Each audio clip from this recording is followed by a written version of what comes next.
رسول عربی کی نعت گنگنائی جائے گی۔ خوشبو بتا رہی ہے کہ جنت کے پھول ہیں، چہرہ بتا رہا ہے کہ آل رسول ہے۔ تشریف لا رہے ہیں نعت پاک گنگنانے کے لیے پروفیسر سید قدیر ناظم سرگرو صاحب، ملتمسوں کے تشریف لائیں، اپنے مخصوص لب و لہجے میں نعت رسول محمد صلی اللہ علیہ وسلم گنگنائیں، سنائیں۔ ڈاکٹر صاحب تشریف لائیں۔ حضرت پروفیسر سید قدیر ناظم سرگرو کی نعت کی آواز میں نعت جو ہے سنیں۔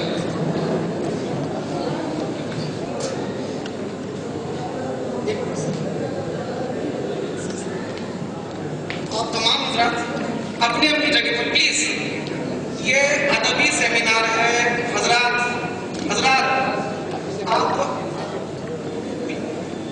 ویڈیو اور ٹی وی آپ کے سامنے ہے اور اس کی سی ڈی بھی بنے گی۔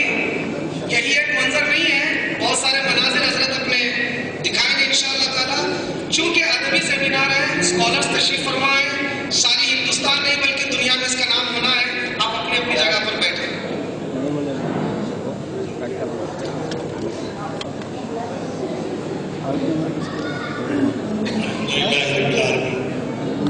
الصلاۃ والسلام علیکم یا سید المرسلین۔ حضرات محترم، نعت کے چند شعر سماعت فرمائیں۔ مجھے سعادت و خوشنصیبی حاصل ہے کہ جب کبھی شہر دارالباغ میں حضور شیخ الاسلام والمسلمین حضرت علامہ سید محمد میاں مدنی اللہ مدد اللہ علیہ کے سیرت النبی کے جلسے ہوا کرتے تھے، اس میں تلاوت آیت قرآن کے بعد میری نعت ہوتی تھی۔ آج مجھے دوبارہ یہ موقع ملا ہے کہ میں حضرت قبلہ ہاشمی محمد ہاشمی میاں مدنی کے فرزند ارجمند کے روبرو نعت کے چند اشعار پیش کر رہا ہوں۔ مطلب سماعت فرمائیے۔ انوار کی ہوتی ہے برسات مدینے میں، انوار کی ہوتی ہے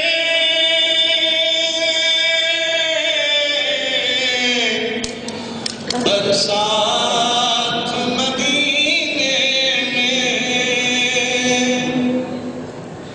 بنتی ہے غلاموں کی ہر بات مدینے میں،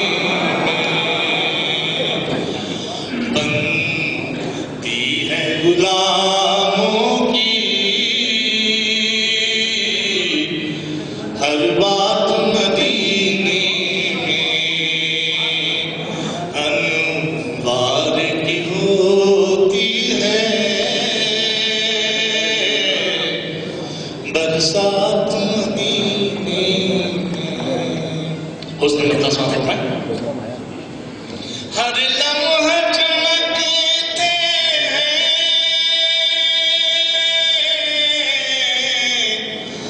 ذرات مدینے میں، ہر ذرہ چمکتے ہیں ذرات مدینے میں، ہر پھول مہکتا ہے دن رات مدینے میں، ہر پھول مہکتا ہے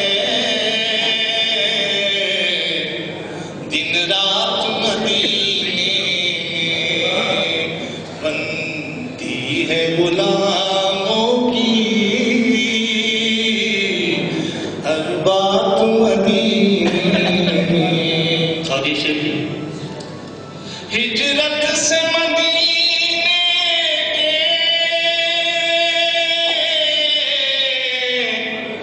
منظر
تو دن گزرے اور رات مدینے میں، کعبے میں تو دن گزرے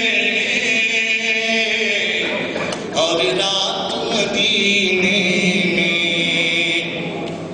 انوار کی ہوتی ہے برسات مدینے میں، جانی سے لپٹنے کو عشاق تڑپتے ہیں، جانی سے لپٹنے کو عشاق تڑپتے ہیں، ہر وقت مچلتے ہیں جذبات مدینے میں، ہر وقت مچلتے ہیں جذبات مدینے میں۔ اور یہ شعر تھی، اس در پہ چلے آنا پھیلائے ہوئے دامن، اس گھر پہ چلے، اس در پہ چلے آنا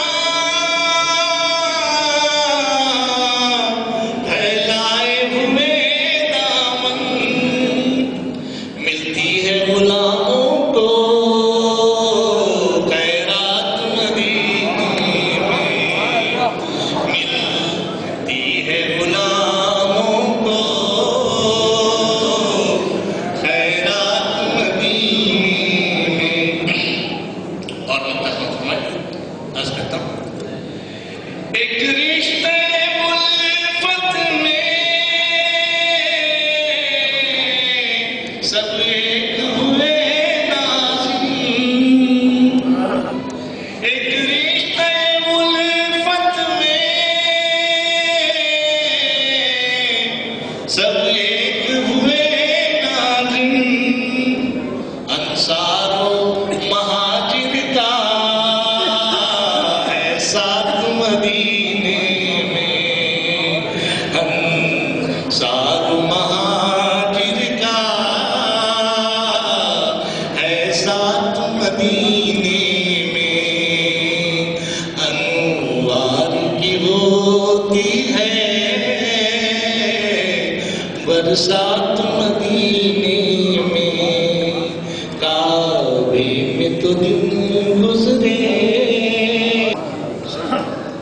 ہم مدینہ گھوم آئے، جالیوں کو چوم آئے، جب کسی نے چھیڑی ہے گفتگو مدینے کی۔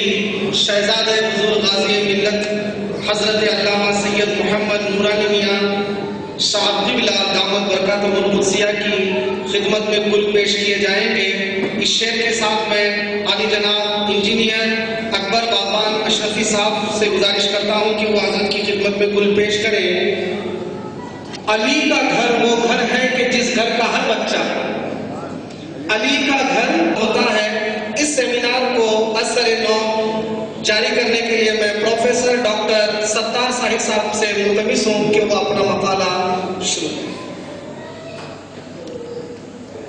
سامعین اکرام، ہم سب کو اس سیروزہ سیمینار میں شرکت کرتے ہوئے جو اعزاز ملا تھا یا مل رہا ہے، اس کے مراتب میں حضور اعلیٰ کی تشریف آوری سے بہت اضافہ ہو گیا ہے۔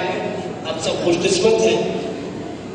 میرے مقالے کا عنوان ہے شیخ الاسلام حضرت اختر کچوچوی کی شعری تصنیف۔ علامہ اقبال کا شعر ہے، یہ فیضان نظر تھا یا کہ مکتب کی کرامت تھی، یہ فیضان نظر تھا یا کہ مکتب کی کرامت تھی، سکھائے کس نے اسماعیل کو آداب فرزندی۔ اس شعر کے تناظر میں مولانا سید محمد مدنی اختر کچوچوی صاحب کی شخصیت اور موصوف کی مذہبی، ملی اور ادبی خدمات اثر من الشمس ہیں کہ آپ مولانا سید محمد اشرفی جیلانی المعروف و محدث اعظم ہند کے فرزند اشرف فاضل کچوچوی کے پوتے ہیں، جو آپ کے موروثی شاعر ہونے کا باین ثبوت ہے۔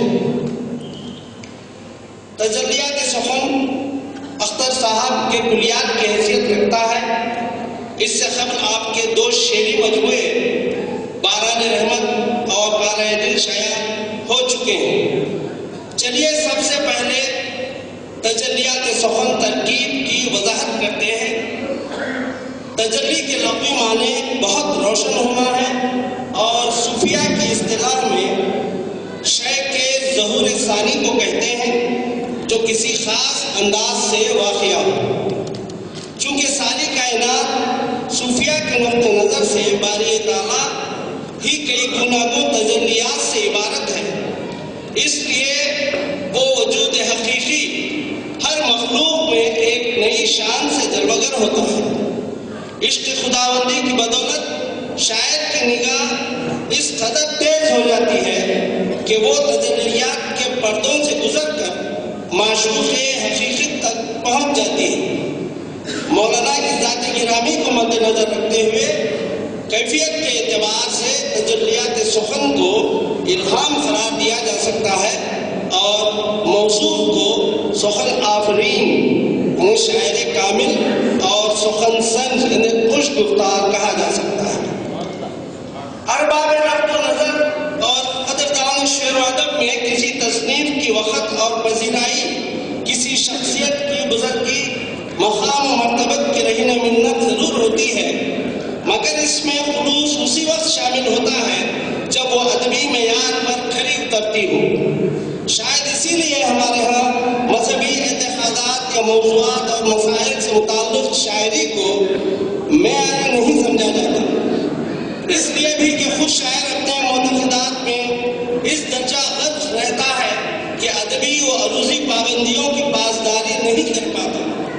قارئین اور سامعین بھی ایسی شاعری میں مقائد کی نشاندہی گویا اپنے معتقدات پر حرف زنی خیال کرتے ہیں، لیکن یہ مقولہ ہر بزرگ و صوفی کی شاعری پر صادق نہیں آتا، کیونکہ بعض شاعر اپنے معتقدات پر شوق و شدت سے کاربند رہنے کے باوجود نئی عروضی پابندیوں اور ادبی و شعری آداب کا باتمام و کمال پاس رکھتے ہیں۔ انہیں فن پر قدرت حاصل ہوتی ہے اور وہ زبان و بیان اور اظہار کے سلیقے سے بخوبی واقف ہوتے ہیں، اور ایسے شاعروں میں مولانا اختر کچوچوی صاحب کا شمار ہوتا ہے۔ ملاحظہ فرمائیے، یہ دعویٰ ہر شاعر نہیں کر سکتا، یہ تو عاجزی اور انکساری کی وساطت سے بات کہی گئی ہے۔ میرے اشعار کو میزان فن پر تولنے والوں، میرے اشعار کو میزان فن پر تولنے والوں، فقط دل کی تسلی کے لیے ہے شاعری اپنی۔ دراصل یہ موصوف کی ہے، جیسا کہ میں نے کہا، عاجزی و انکساری ہے، جو بقول رشید احمد صدیقی شرفائے ادب کا بڑا امتیاز ہے۔ آپ کے کلام کا تنقیدی اطالہ اس قول پر مہر تصدیق ثبت کرتا ہے کہ موصوف کی شاعری میں شیرینی ہے، دلکشی بھی، نیز آپ کے شعر باقاعدہ اور بے عیب ہے۔ تجلیات سخن کا آغاز ایک حمدیہ خطا سے ہوا ہے، جس نے رب لم یزال کی بے قرار ذات و صفات سے متعلق کرانے کی کوشش کی گئی ہے۔ یہ اشعار صبح جو ہے صاحب علی صاحب نے پیش کیے تھے، ذرے ذرے سے نمایاں ہے مگر بنہا ہے۔ میں بحث کرتے ہوئے آگے بڑھتا ہوں۔ رسول اکرم صلی اللہ علیہ وسلم کی نعت کا اولین اور بنیادی مصدر قرآن کریم ہے۔ رب العزت نے خود اپنے حبیب کی تعریف و توصیف بیان کی ہے، اور اختر کچوچوی صاحب کی نعت گوئی سے نعت گوئی کی تمام تر روایات کا رواج عربی سے فارسی اور فارسی سے اردو میں ہوا۔ ہزاروں کی تعداد میں قصائد اور نظمیں لکھی گئی، جس سے اردو شاعری کی عظمت اور اس کا وقار میں ازحد اضافہ ہوا، اور قوم و ملت کے بے شمار انسانوں کی اصلاح بھی ہوئی، اور اس طرح اردو زبان نے نعت گوئی کے فن کو جلا بخشی اور اس سے ذوقاش بھی ہوئی۔ مولانا اختر کچوچوی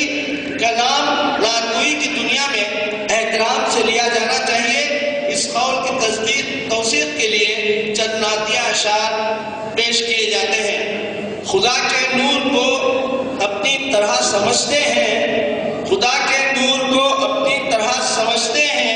یہ کون لوگ ہیں، کس کے اثر میں رہتے ہیں؟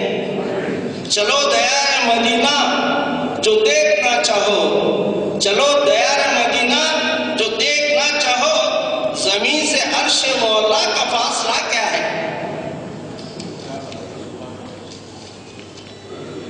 زلف ماہ و خورشید کی کوئی حاجت نہیں، ماہ و خورشید کی کوئی حاجت نہیں، زلف کی شام رخ کی سحر چاہیے۔ تو نے اعجاز کمال بندگی دیکھا نہیں، بھیس میں بندے کے خود مولا نظر آنے لگا۔ جہاں جاؤں وہاں نور ہدایت ہو تو کیا کہنا، جہاں جاؤں وہاں نور ہدایت ہو تو کیا کہنا، تصور میں رخ پاک رسالت ہو تو کیا کہنا۔ فارسی میں ساقی نامے کی روایت بہت پرانی ہے۔ اس سن کو رندی و سرمستی اور میں و میخانہ کے بیان تک محدود کیا گیا تھا، البتہ بالا و ساغر کے پردے میں تصوف کے معاملات کا بھی ایک آدھ ساقی نامے میں تذکرہ ہوتا تھا۔ اس سن کو علماء اقبال نے پہلی مرتبہ ایک عظیم مقصد کے لیے استعمال کیا، اور اس سن کو حضور صلی اللہ علیہ وسلم کی شان اقدس کی تعریف و توصیف کے لیے استعمال کرنے کا صحرا مولانا اختر کے چرچوی کے ساتھ جاتا ہے۔ شعر ملاحظہ فرمائے، تمہاری آمد لیے ہوئے ہے نوید صبح بہار ساقی، دلوں کے لب پہ ہے مسکراہٹ، غریق شادی ہے خار ساقی۔ سنا ہے دارے سنان ابرو تراش دیتا ہے انگلیوں کو، مگر تیری جنبش نظر پہ سرے دو عالم نثار ساقی۔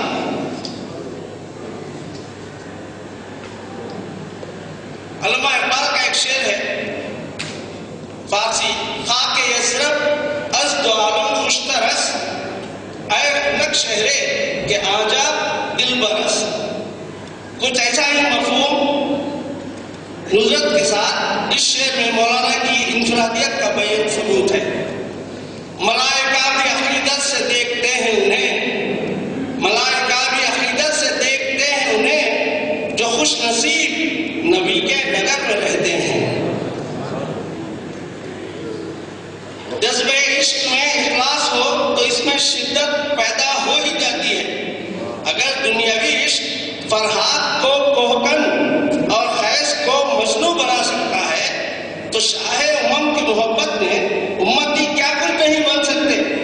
مولانا اختر کا یہ دعویٰ بالکل صحیح ہے۔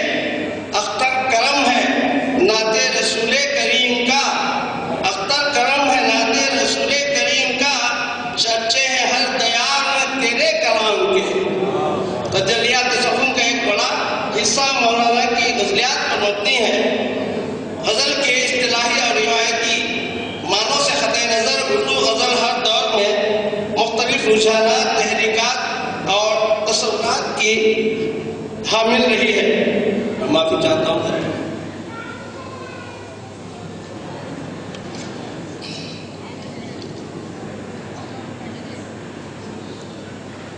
غزل کو کئی ناموں سے بھی تعبیر کیا گیا ہے، جیسے عورتوں کے حسن اور اداؤں کا تذکرہ غزل میں ہوتا ہے، سیاسی، سماجی، معاشرتی مسائل کا تذکرہ ہوتا ہے، متصوفانہ خیالات پیش کیے جاتے ہیں، اور جدید جو ہے فکری رجحانات اور میلان بھی ہوتے ہیں۔ اس اعتبار سے بالترتیب ہم اس کو رومانی غزل یا پھر جو ہے جدید غزل اور صوفیانہ متصوفانہ غزل، صوفیانہ غزل کہتے ہیں۔ تجلیات سخن کی غزلوں کو مذکورہ اصطلاحات کا ایک خوبصورت سدا بہار گلدستہ کہا جا سکتا ہے، یعنی اس میں مضامین کے نقطۂ نظر سے ہر نوع اور کیفیت کی غزل موجود ہے، اور جس طرح اردو شاعری میں غزل کا سرمایہ قیمتی ہے، اسی طرح تجلیات سخن کی غزلیات گنجائے گرامایہ کی حیثیت رکھتی ہیں۔ مثالیں: رنگین مجاز حقیقت نما ہوئی، رنگین مجاز حقیقت نما ہوئی، منزل پہ پہنچے سلسلے عاشقی سے ہم، چمن میں گل نے جو کل دعوے جمال کیا،